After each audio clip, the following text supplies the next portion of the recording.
Ketua BEM UGM Tio Ardianto dan pakar hukum tata negara Ferry Amsari menanggapi vonis bebas terhadap Del Pedro Marhain dan kawan-kawannya dalam kasus dugaan penghasutan kerusuhan Agustus 2025.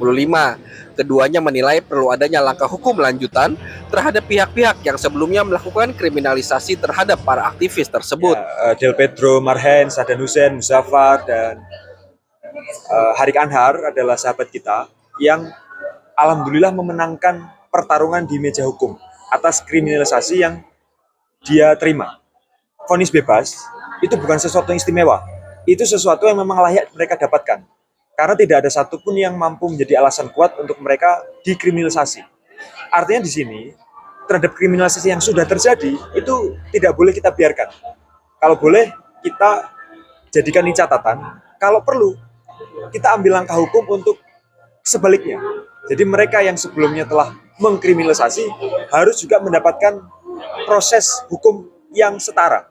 Apapun hasilnya silakan, tetapi paling tidak pemerintah melalui aparat penegak hukum harus menampilkan wajah yang adil, bahwa yang bisa diadili tidak hanya aktivis, tapi juga mereka yang mengkriminalisasi aktivis.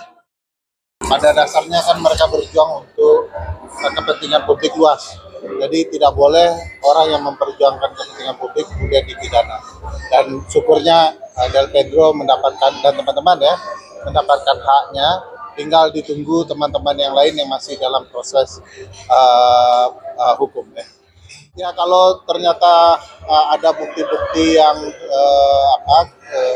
kuat, mestinya tidak sekedar melaporkan juga, tapi menuntut ganti rugi agar negara dapat pembelajaran, tidak bisa mempidanakan sesuka hati warga negaranya, tetapi sanksi bagi negara adalah memberikan ganti kerugian yang mestinya juga besar. Download Tribun X sekarang, menghadirkan lokal menjadi Indonesia.